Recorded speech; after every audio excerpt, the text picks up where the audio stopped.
Friends, welcome back to my channel. तो student, आज के इस वीडियो लेक्चर में हम 19 से आगे क्वेश्चन डिस्कस करेंगे, जिसमें कि आपका आज का फर्स्ट क्वेश्चन है 20 वाला। आपको पूछा गया है कि विद्युत चुम्बकीय प्रेरण किसे कहते हैं और फैराडे के आपको दोनों नियम क्या करने हैं इसमें बताने हैं।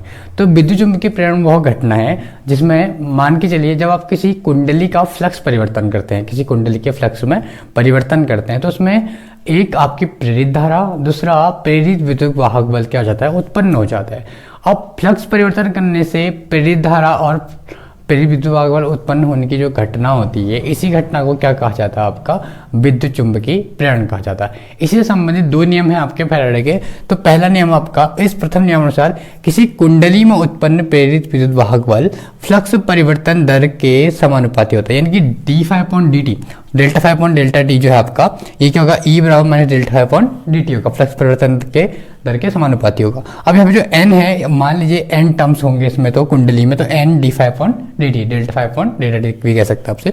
उसमें द्वितीय नियम है, इस नियम अनुसार किसी कुंडली में या परिपथ में उत्पन्न प्रेरित विद्युत वाहक बल व प्रेरित धारा की दिशा इस प्रकार होती है, वह सदैव उस कारक का विरोध करती है जिसके कारण वह उत्पन्न हुई है। अर्थात फ्लक्स परिवर्तन का विरोध करती है तथा प्रेरित धारा की दिशा मुख्य धारा के विपरीत दिशा में होती है। मतलब कि ये लेंज का रूल है कि जिससे क्रिएट होती है उसी को क्या करती है, अपोज करती है, मतलब कि जिससे उत्पन्न होगी उसी का विरोध करती है, और जो प्रेरित धारा की दिशा होगी वो मुख्य धारा के विपरीत होती है। ये आपका लेंज का रूल है और फैराडे का दूसरा नियम। इसका सेकंड पार्ट भी आपको दिया हुआ है।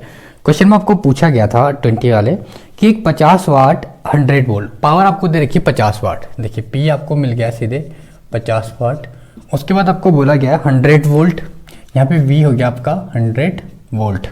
उसके बाद बोला गया है कि लैंप को 200 वोल्ट, मतलब कि 100 वोल्ट को कन्वर्ट कर दिया किसमें, दूसरा। अगर इसको V1 को V2 मानो तो कितना हो जाएगा, 200 वोल्ट में क्या हो गया, कन्वर्ट हो गया। उसके बाद 50 हर्ट्ज के वैद्युत मेन से जोड़ना है, यानी कि 50 हर्ट्ज, F आपको कितना मिल गया, 50 हर्ट्ज मिल गया। इस तरीके से जोड़ना है। तो लैंप के श्रेणी क्रम में आवश्यक संधारित्र की धारिता ज्ञात कीजिए, यानी कि C आपको क्या करना है, फाइंड करना है संधारित्र की। तो इसमें देखिए, इसके लिए आपको पहले क्या निकालना पड़ेगा, पावर आपके पास है V1 V2 दोनों है, F आपके पास है, C आपको फाइंड करना है। तो इसके लिए पहले आप I निकालेंगे। I बराबर होता है आपका P/V, यानी कि आपने फॉर्मूला पढ़ा होगा, P बराबर VI पढ़ा होगा। I निकालोगे तो P/V हो जाएगा डायरेक्ट। तो पावर कितनी है आपके पास, 50 है, और वोल्टेज पहले इसको लोगे क्योंकि 100 तक पहले काम करेंगे हम, तो 50 1/2 हो जाएगा, यानी कि 0.5 एम्पियर में आएगा ये, 0.5 एम्पियर। अब उसके बाद आपको निकालना है इसमें रेजिस्टेंस का। R निकालोगे तो R बराबर होता है V²/P, R बराबर हो जाएगा V²/P। अब V देखो यहाँ पे कितना हमारे पास 100 है, पहले 100 का स्क्वायर अपॉन पावर कितनी है, 50 वाट। किसे सॉल्व करोगे आप, 100 इंटू 100 अपॉन 50, 50 से कितनी बार कटा, 2, यानी कि 200 कितना गया। रेजिस्टेंस किस में आता है, ओम में आता है। देखो हमें क्या क्या मिल गया, R मिल गया है और I मिल गया। अब उसके बाद हम देखते हैं यहाँ पे टोटल कितना इसमें क्या है, विभवांतर है। तो उसका फॉर्मूला होता है कुल विभवांतर का, कुल विभवांतर बराबर V बराबर होता है आपका फॉर्मूला सीधे V R का स्क्वायर प्लस V C का स्क्वायर होता है, ठीक है। लेकिन अब यहाँ पे इसको निकालने से पहले आप क्या करेंगे, VC निकालेंगे।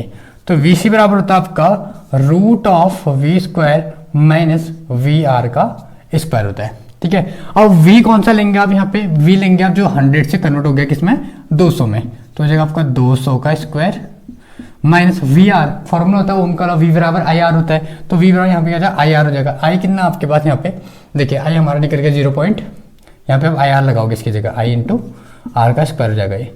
तो यहाँ पे हो जाएगा 0.5 इंटू R कितना है हमारे पास, रेजिस्टेंस कितना आया है यहाँ पे, ये आ गया था आपका 200, ये हो गया आपके रूट के अंदर। अब इसे सॉल्व करेंगे हम, तो देखिए स्टूडेंट आपको चाहिए 200। अब 200 का स्क्वायर करोगे तो कितना है, 40,000 आ जाएगा सीधे, 40,000 40। अब 0.5 से 200 को मल्टीप्लाई करोगे तो 2 पंचे 10 होता है, यानी कि 10,000 आ जाएगा सीधे, माइनस 10,000, ठीक है, इस तरीके से। अब 40,000 में से 10,000 घटाओ तो कितना आ जाएगा, 30,000। अब 30,000 को अगर 30,000 का रूट में निकालूं तो मैं ऐसा कर सकता हूँ, 3 इंटू 1,000 कर सकता हूँ।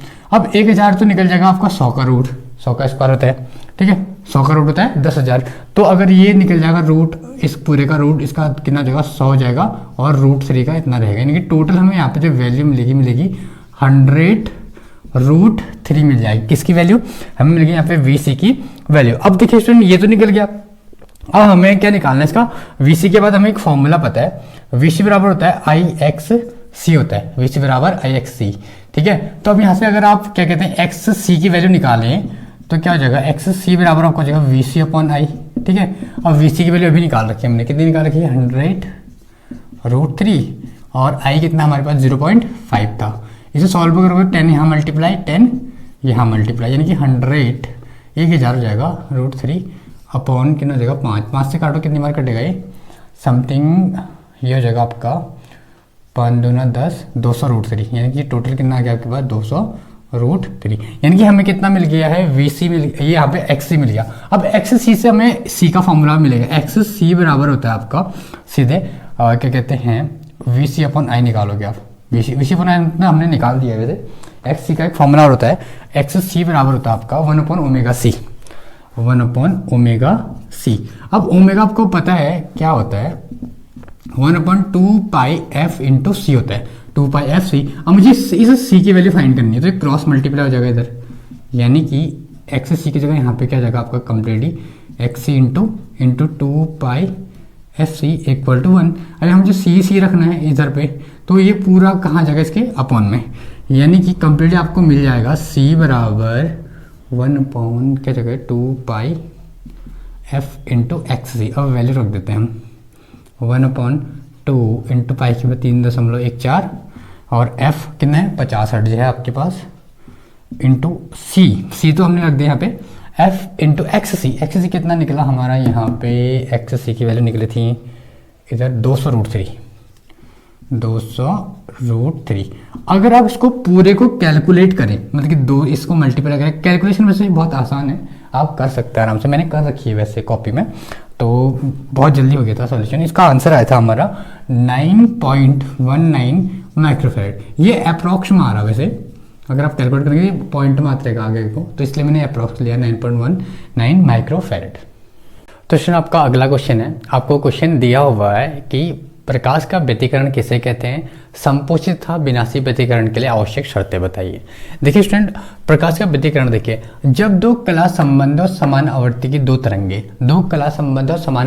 तरंगे किसी माध्यम में एक दूसरे पर आपतित होती है, यानी कि किसी माध्यम में दो तरंगे आपस में मिलेंगी, तो माध्यम के किन्हीं दो बिंदुओं पर प्रकाश की तीव्रता अधिकतम होती है। जब दो तरंगे मिली, कला संबंध स्रोत से आई और मिली, तो वहां पे क्या हो जाएगी, माध्यम में एक दूसरे पर आपतित होती है, तो माध्यम के किन्हीं दो बिंदु पर, किसी दो पॉइंट पर प्रकाश की तीव्रता अधिकतम होती है, जबकि किन्हीं दो बिंदु पर निम्नतम होती है, कहीं पे ज्यादा और कहीं पे कम हो जाती है। तो जिन बिंदुओं पर प्रकाश की तीव्रता अधिकतम होती है उन स्थानों पर संपोषी व्यतिकरण होता है, तथा जहां पर निम्नतम होती है वहां पर विनाशी व्यतिकरण होता है। उसके बाद संपोषी व्यतिकरण के लिए आवश्यक कुछ शर्तें हैं। तो संपोषी व्यतिकरण के लिए दोनों कला संबंध तरंगे क्या होनी चाहिए, समान कलाओं में होनी चाहिए, बराबर होनी चाहिए और अध्यारोपित होनी चाहिए, अर्थात कलांतर 0/2π/4π का होना चाहिए, यानी कि इस तरीके से 2/4 सम वाला। तो और दूसरा है, दोनों कला संबंध तरंगों के मध्य पथांतर जो होता है आपका समगुणज होना चाहिए, 0.2λ 4λ इस तरीके से। नेक्स्ट है, विनाशी व्यतिकरण की आवश्यक शर्तें क्या है। विनाशी व्यतिकरण के लिए दोनों कला संबद्ध तरंगे विपरीत कलाओं में मिलनी चाहिए, अर्थात कलांतर जो होगा 3π 5π 7π का होना चाहिए, और उनके बीच जो पथांतर होगा λ/2 3λ/2 5λ/2 का होना चाहिए। तो स्टूडेंट नेक्स्ट क्वेश्चन आपका क्वेश्चन नंबर 23, जिसमें कि दो पार्ट है आपके। पहले पार्ट में आपको डेफिनेशन और डेरिवेटिव फाइंड करना है, नेक्स्ट पार्ट पे आपको न्यूमेरिकल दिया गया है। तो देखिए फर्स्ट पार्ट आपके पास आपको डी ब्रोगली का तरंग सिद्धांत बताना है, उसके उनका डेरिवेटिव फाइंड करना है। तो डी ब्रोगली तरंग सिद्धांत क्या था, देखिए जिस प्रकार विकिरण तरंग प्रकृति को प्रदर्शित करता है, उसी प्रकार गतिमान आवेशित कण भी तरंग प्रकृति को प्रदर्शित करते हैं। देखिए विकिरण के बारे में ही पता था, आपने पढ़ा होगा कि विकिरण एक ऐसी चीज है जो क्या कर सकता है, दो नेचर ड्यूअल नेचर क्या करता है, शो करता है। पर डी ब्रोगली के अनुसार आवेशित कण जो भी मूविंग होते हैं वो क्या कर सकते हैं, ड्यूअल नेचर शो कर सकते हैं। तो उसके अकॉर्डिंग इस प्रकार गतिमान आवेशित कणों से संबंधित तरंग डी ब्रोगली तरंगे या द्रव्य तरंगे कहलाती हैं, और तथा इनकी तरंग दैर्घ्य डी ब्रोगली तरंग दैर्घ्य कहलाती है। मतलब जो आवेशित कण होंगे उनकी जो तरंग दैर्घ्य होगी उसी को हम डी ब्रोगली तरंग दैर्घ्य कहेंगे। देखिए इसके लिए होता है E बराबर आइंस्टीन के प्रकाश विद्युत समीकरण, आप लिखना चाहें यहाँ से आइंस्टीन के प्रकाश विद्युत समीकरण से E बराबर mc², ठीक है पहली, और दूसरा होता है E बराबर hv होता है इक्वेशन 2। बहुत ही आसान डेरिवेटिव है, देखिए कैंसिल आउट हो गया दोनों को कंपेयर करने से, m c square equal to h v. अब एम सी स्क्वायर तो ऐसे रहा आपका, मैं इसको एक काम करता हूँ, एच वी यहाँ लिख देता हूँ। देखिए अब एच ही रहा, अब वी की जगह होता है आपका सी लैम्डा, यहाँ पे एम सी स्क्वायर, इस सी से सी कैंसिल आउट होगा, तो यहाँ पे H upon lambda equal to M C, ये एम सी इधर cross multiply H equal to M C into lambda, मुझे लैम्डा की वैल्यू चाहिए तो अपॉन में आ जाएगा, यानी कि लैम्डा इक्वल टू जगह एच अपॉन एम सी। अब सी को आप कंसिडर कर देंगे क्या, वी, तो आपका हो जाएगा यहाँ से लैम्डा बराबर एच अपॉन एम वी। अब एच अपॉन एम वी क्या होता है आपका, पी होता है, एच अपॉन एम वी क्या हो जाएगा आपका पी, क्योंकि एम वी होता है मास इंटू वेलोसिटी, क्या होता है आपका मोमेंटम होता है, तो संवेग क्या हो जाएगा, पी हो जाएगा। तो स्टूडेंट 23 का सेकंड पार्ट है आपके पास। क्वेश्चन आपको दिया गया है कि देहली आवृत्ति से आप क्या समझते हैं, और यदि सीजीएम का कार्यफलन 2.14 इलेक्ट्रोवोल्ट है तो सीजीएम की देहली आवृत्ति का परिकलन कीजिए। सबसे पहले आपको पता होना चाहिए कि देहली आवृत्ति होती क्या है। देखिए जब क्या होता है किसी मेटल के सरफेस पे आप क्या करते हैं, एनर्जी प्रोवाइड करवाते हैं, तो जो एनर्जी फोटोन होता है, फोटोन से अपनी एनर्जी किसको देता है, टोटल किसको देता है, उस इलेक्ट्रॉन को देता है। तो मिनिमम रिक्वायर्ड जो एनर्जी होती है इलेक्ट्रॉन को बाहर निकालने के लिए आपकी क्या कहलाती है, थ्रेशोल्ड फ्रीक्वेंसी, यानी कि देहली आवृत्ति कहलाती है। मतलब मेटल के सरफेस पे जितनी हमने एनर्जी डाली वो एनर्जी से इलेक्ट्रॉन बाहर निकल जाए, उसी एनर्जी को क्या बोलेंगे आप, देहली आवृत्ति बोलेंगे। अब आपको दिया गया सीजीएम का कार्यफलन कितना दे रखा है, डब्ल्यू बराबर आपको दे रखा है यहाँ पे 2.14 इलेक्ट्रोवोल्ट दे रखा है यहाँ पे 2.14 इलेक्ट्रोवोल्ट। अब इसे आप अगर चेंज करना चाहें तो आप लिखेंगे 2.14 इलेक्ट्रोवोल्ट, इलेक्ट्रॉन की वैल्यू लिखेंगे यहाँ पे, यानी कि 1.6 इंटू 10⁻⁻19 जूल हो जाएगा। इसको चेंज किया ना इस वजह पे। अब उसके बाद हमारे पास एक फॉर्मूला होता है, ये जूल में हो जाता है, ठीक है। तो हमारे पास एक फॉर्मूला है डब्ल्यू बराबर एच वी नॉट। अब ये एच क्या होता है आपका, लॉन्ग कांस्टेंट होता है, तो आपको वैल्यू किसकी निकालनी है, वी नॉट की निकालनी है। तो डब्ल्यू अपॉन क्या हो जाएगा आपका, एच हो जाएगा, वी नॉट निकालोगे आप इधर से तो ये हो जाएगा। डब्ल्यू की वैल्यू आपको दे रखी है 2.14 इंटू 1.6 इंटू 10⁻⁻19। अब इसकी वैल्यू आपके वैसे पेपर में दी होती है, ये होता है आपका 6.6 इंटू 10⁻34। जब आप इसे सॉल्व करेंगे कंप्लीटली, छोटा सा न्यूमेरिकल है, तो आपको वी नॉट की जो वैल्यू मिलेगी वो मिल जाएगी 5 इंटू 18 इंटू 10 की पावर आपको मिल जाएगा 4 हर्ट्ज मिल जाएगा इस तरीके से। तो स्टूडेंट नेक्स्ट क्वेश्चन है आपके पास, क्वेश्चन नंबर 24। आपको दिया गया है क्वेश्चन, हाइड्रोजन के उत्सर्जन स्पेक्ट्रम की विभिन्न श्रेणियों के नाम लिखिए तथा इन्हें सूत्र द्वारा निरूपित कीजिए। सबसे आसान क्वेश्चन है। देखिए हाइड्रोजन के स्पेक्ट्रम की कितनी श्रेणियां होती है, देखिए एक लाइमन होती है, बामर, पास्चन, ब्रैकेट, फुंड, ये आपकी 11th क्लास पे भी थी। तो बस सिर्फ आपको क्या करना है, एक फॉर्मूला याद रखना है, 1/λ R 1/1 का स्क्वायर माइनस 1/n स्क्वायर लिखा है। मतलब कि लाइमन सीरीज के लिए यहाँ पे क्या होगा आपका 1 होगा बस, और यहाँ पे क्या लिखोगे 1 के बाद n की वैल्यू 2 3 4 5, ठीक है यहाँ तक। अब उसके बाद बामर श्रेणी के लिए भी वही फॉर्मूला, बस यहाँ पे 1 की जगह आप क्या जाएगा 2 सीरीज वाइज, और यहाँ पे n की जगह क्या लेंगे आप 3 4 5। ऐसे पास्चन के लिए वही फॉर्मूला, बस यहाँ 2 की जगह आप क्या गया 3 आ गया, यहाँ 3 के बाद क्या रखेंगे 4 5 6, मतलब यहाँ 3 है तो यहाँ 4 5 6, यहाँ 2 है तो यहाँ 3 4 5, यहाँ 1 है तो 2 3 4, लास्ट से इन्फिनिटी तक रख सकते हैं। अब ब्रैकेट श्रेणी में आता है 1/λ इक्वल टू आर, इन पर कांस्टेंट होती है, इसकी वैल्यू फिक्स होती है 1/4 का स्क्वायर माइनस 1/n स्क्वायर, यहाँ 4 है तो 5 6 7।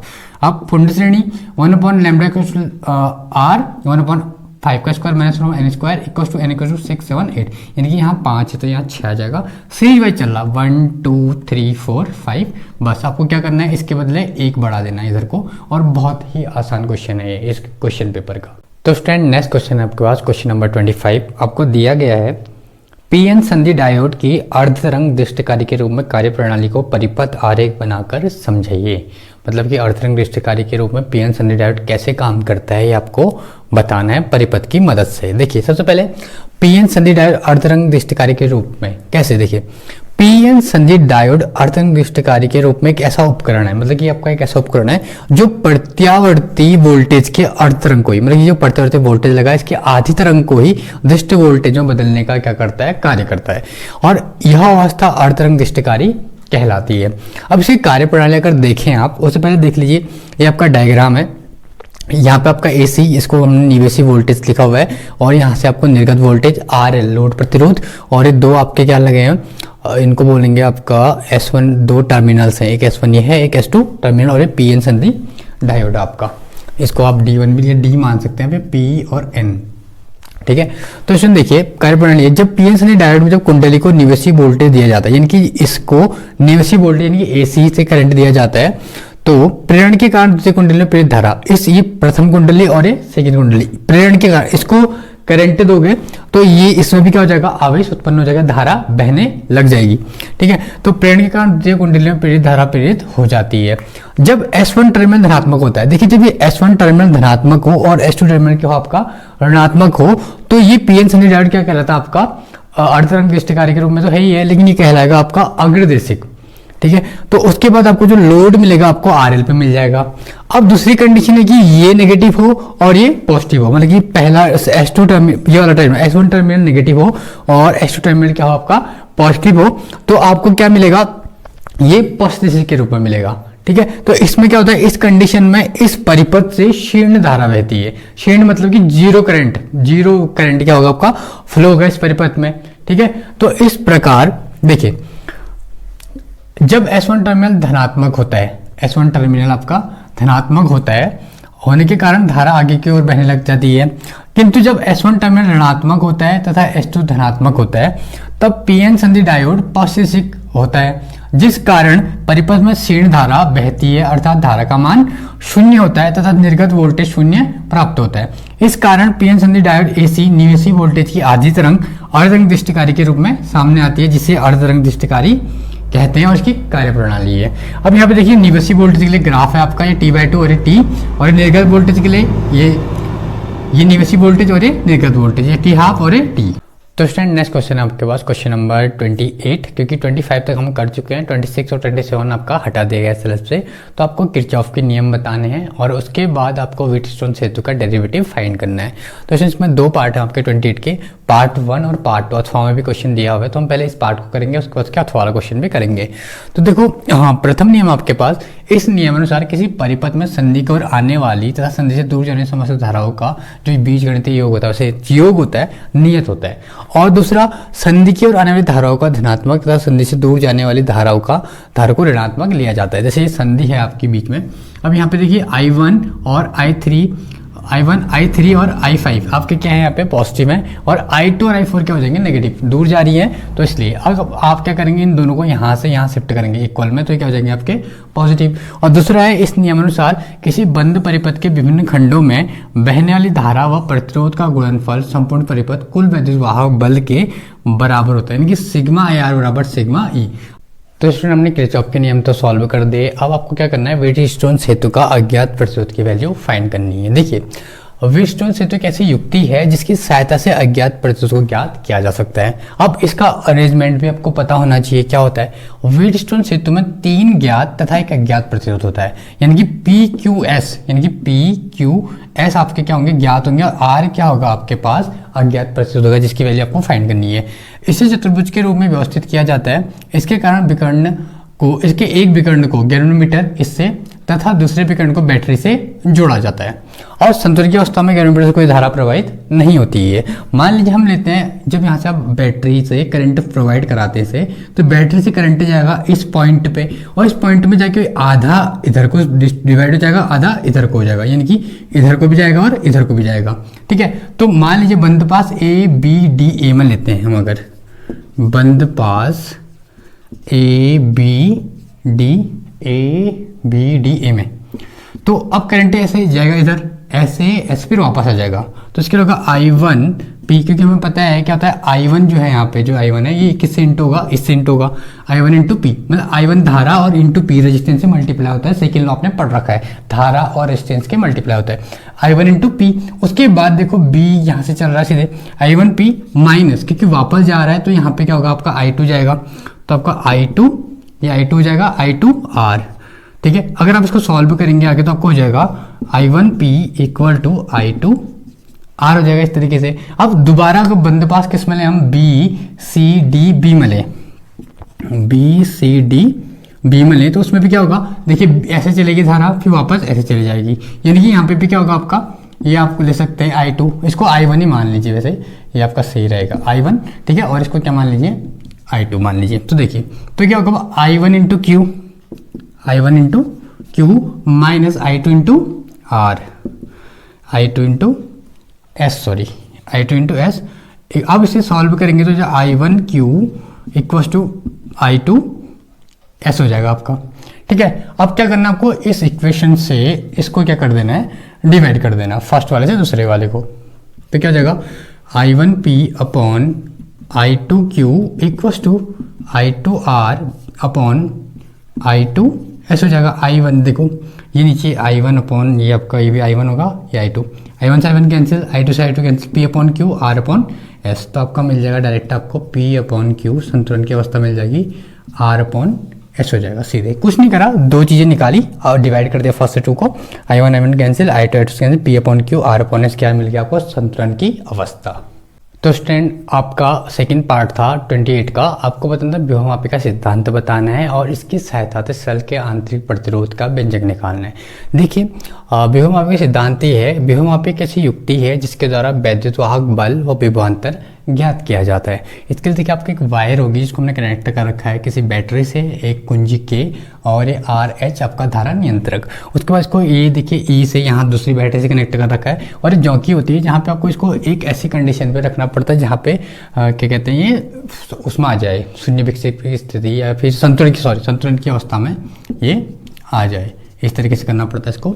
और उसके बाद सेल का आंतरिक प्रतिरोध किसे कहते हैं और उसके लिए व्यंजक निकालना है। देखिए सेल का विलयन आवेश के मार्ग में जो बाधा उत्पन्न करता है उसे सेल का आंतरिक प्रतिरोध कहते हैं। तो स्टूडेंट देखिए हम इसका व्यंजक निकालते हैं। तो स्टूडेंट देखिए कैसे हम इसका आंतरिक प्रतिरोध निकाल सकते हैं। इसके लिए आपको डायग्राम बनाना पड़ेगा। आपका ये कुंजी K1 और एक कुंजी K2 मान सकते हैं। अब यहाँ पे देखिए ये सेल लगा हुआ है, ये प्रतिरोध लगा हुआ है, कुंजी गैल्वेनोमीटर। ठीक है, इस तरीके से आपको क्या करना है, अरेंजमेंट करना है। यहाँ पे भी एक बैटरी लगी हुई है, यहाँ पे इसको ई मान सकते हैं हम। ठीक है, तो देखिए स्टूडेंट आपका यहाँ पे अब हम निकालेंगे इसका। तो ई बराबर आपको पता होगा क्या होता है, KL1। ई बराबर जो इसमें इलेक्ट्रिक फील्ड मतलब इलेक्ट्रिक फील्ड प्रोवाइड कराया जाएगा इसको, तो ई बराबर क्या हो जाएगा, KL1। उसके बाद इस पर जो विभव होगा जब करंट देने के बाद बैटरी से, जब बैटरी से देंगे तो KL1 हो जाएगा। उसका विभव जो होगा आपके पास वो हो जाएगा KL2।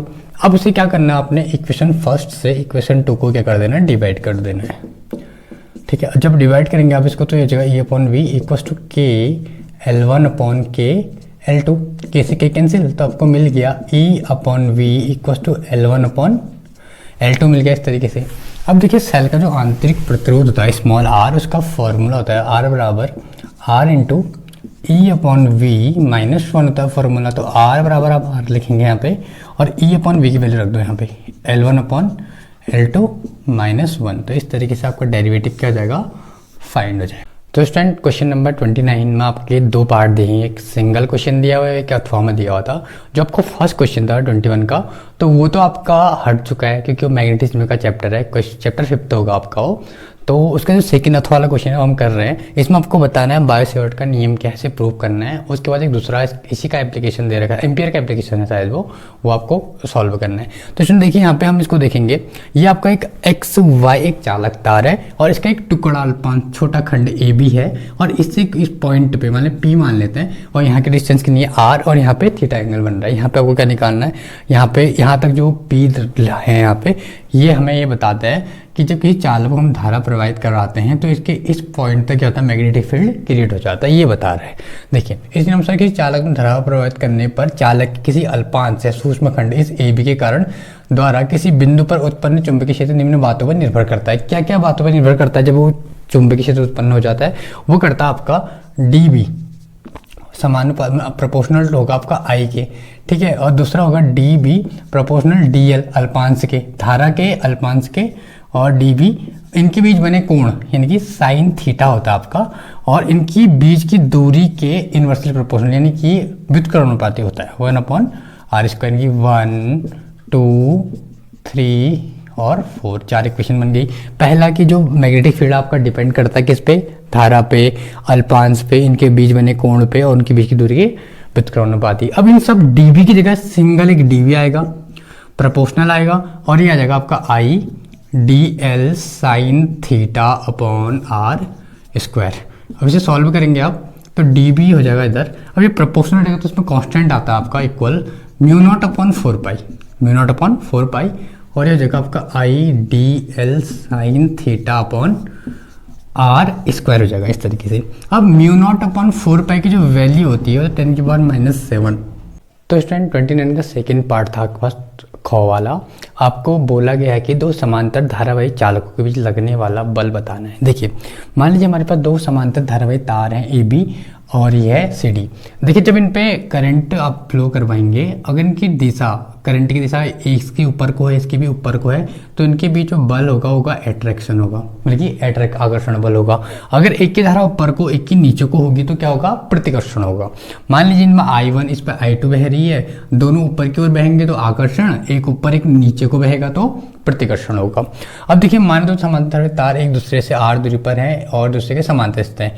AB के कारण उत्पन्न चुंबकीय क्षेत्र B1 है, मतलब AB के कारण जो उत्पन्न चुंबकीय क्षेत्र क्या है, B1 है, उसकी वैल्यू क्या होगी, μ0/4π2I1/r। ठीक है, इस तरीके से। अब देखिए जब AB के कारण इस पे चुंबकीय क्षेत्र उत्पन्न हो रहा है, अगर मान लीजिए करंट प्रोवाइड कराते हैं इसको, तो इससे क्या होगा, इस पे क्या होगा, आकर्षण होगा। ठीक है, अब आकर्षण होगा तो इस पे कुछ बल लगेगा। कौन सा बल लगेगा, चुंबकीय वाला। तो इसका फॉर्मूला होता है F बराबर होता है हमारा ILB sin थीटा। F बराबर ILB sin थीटा। अब F तो ठीक है, चलो हम F लिख देते हैं। अब I कौन सा होगा, यहाँ पे ये बात है। अब इसमें देखिए इसके कारण, इस I1 के कारण इस पे लग रहा है, तो यहाँ पे हम क्या ले लेंगे, I1 ले लेंगे इस तरीके से। अब L देखो यहाँ पे L भी ठीक है। अब B की जगह क्या होगा, हमारा B1 होगा। देखिए B1 क्योंकि इसके कारण इस पे लग रहा है। ठीक है, और साइन थीटा, साइन कितना हो जाएगा आपका 90 हो जाएगा, क्योंकि ये क्या है आपके पास साइन कितना हो जाएगा आपके पास, साइन 90 की वैल्यू कितनी की 1 हो जाएगी। लेकिन यहाँ पे जो I1 है, I1 नहीं आएगा। क्यों, क्योंकि ये I1 नहीं, ये लगा रहा है किस पे, I2 पे लगा रहा है, यानी कि यहाँ पे आपका क्या आएगा, I2 आ जाएगा। तो F बराबर आपका होगा I2L B1 साइन 90 की वैल्यू कितनी हो जाएगी 1, यानी कि इसे सॉल्व करेंगे आप I2L। अब B1 की वैल्यू आप यहाँ से पुट कर दो, पूरा क्या हो जाएगा यहाँ पे μ0/4π और उसके बाद है 2I1/r I2L। ठीक है, तो F बराबर हमारा टोटल मिल गया हमें यहाँ पे μ0/4π, I1 और I2 दोनों मिल गए हैं, और 2I1 I2 इंटू L/r हो जाएगा। अब टोटल जब निकालते हैं आप, बल निकालते हैं, F बराबर यहाँ पे होता है F/L होता है इस तरीके से, यानी कि इस L होता है। तो क्या करोगे आप, इस F को डिवाइड कर दोगे L से, यानी कि इसके अपॉन में क्या जाएगा आपका, डायरेक्टली L आ जाएगा इस फॉर्मूले के बेस पे। तो L से L क्या होगा आपका, कैंसिल आउट हो जाएगा इस फॉर्मूले के बेस पे। और जैसे ये कैंसिल आउट होगा तो आपका क्या हो जाएगा, देखिए यहाँ पे F बराबर हमें मिल जाएगा, इस 2 से आप इसको काट दो 2 बार, तो μ0/2π I1 I2/r हो जाएगा इस तरीके से, दो समांतर धारावाही चालकों के बीच लगने वाला बल। तो स्टूडेंट क्वेश्चन नंबर 30 है, जिसमें कि 2 पार्ट दिए गए हैं आपका पहला पार्ट आपको संयुक्त सूक्ष्म रस्सी का आवर्तन क्षमता के लिए व्यंजक निकालना है, और उसका सेकंड पार्ट आपका न्यूमेरिकल है। तो जो फर्स्ट पार्ट है वो तो काफ़ी आसान है, आप कर सकते हैं, क्योंकि उसमें थोड़ा सा डायग्राम बनाने की प्रॉब्लम्स हैं, और बाकी डेरिवेटिव बहुत ही आसान है उसका। तो मैं इसका सेकंड पार्ट कर रहा हूँ यहाँ पे न्यूमेरिकल, जो आपको प्रॉब्लम क्रिएट कर सकता है। देखिए यंग के दो झिरी प्रयोग में झिरियों के बीच की दूरी 0.28 mm है, पर्दा 1.4 सेंटीमीटर की दूरी पर रखा गया है। केंद्रीय दीप्त फ्रिंज की चतुर्थ दीप्त फ्रिंज के बीच की दूरी 1.2 सेंटीमीटर मापी गई है। प्रयोग में उपयोग किए गए प्रकाश की तरंग दैर्ध्य ज्ञात कीजिए, यानी कि आपको क्या निकालना है, लैम्डा फाइंड करना है। इसमें देखो D दे रखा है, D दे रखा है, XM X4 सब दे रखा है, मैंने लिख दिया यहाँ पे। तो आपको क्या करना है, लैम्डा फाइंड करना है, यानी कि XM इंटू क्या हो जाएगा आपके पास, D हो जाएगा क्रॉस मल्टीप्लाई, और M इंटू DB इसके अपॉन में आ जाएगा, यानी कि लैम्डा फाइंड करना है।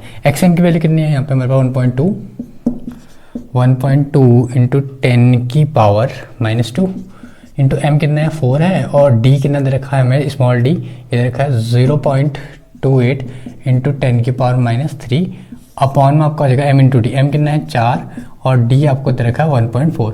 अगर आप इसकी कैलकुलेशन करते हैं तो कैलकुलेशन करके आपको मिलेगा सीधे 6000 एंगस्ट्रम, यानी कि कंप्लीट इसको सॉल्व करके आ रहा आपका 6000 एंगस्ट्रम आ रखा है। ठीक है, इस तरीके से। अब इसी का सेकेंड पार्ट आपके पास खो वाला क्वेश्चन दे रखा है आपको। देखिए तारे से जो प्रकाश आता है, ऐसी क्वेश्चन है। देखिए सेकंड पार्ट दे रखा आपको कि एक तारे से 6000 एंगस्ट्रम का तरंगदैर्ध्य का प्रकाश आ रहा है, किसी दूरदर्शी के विभेदन की सीमा क्या होगी यदि इसके अभिदृश्य का व्यास 240 सेंटीमीटर हो। नॉर्मल क्वेश्चन है, बस आपको सॉल्व करना। देखिए आपको लैम्डा की वैल्यू दे रखी है सीधे 6000 दे रखी है, और उसके बाद आपको दे रखा है, अगर इसको चेंज करेंगे आप एंगस्ट्रम से तो ये जगह आपका 6000 इंटू 10 की पावर 10 मीटर हो जाएगा। उसके बाद आपको दे रखा है डी दे रखा है यहाँ पे प्याज 240 सेंटीमीटर। अगर चेंज करेंगे इसे तो 10 की पावर -2 लगा देना, इस पे मीटर हो जाएगा डायरेक्ट। उसके बाद आपको विभेदन क्षमता अल्फा बराबर फॉर्मूला होता है आपका 1.22 लैम्डा अपॉन डी, इसका फॉर्मूला होता है।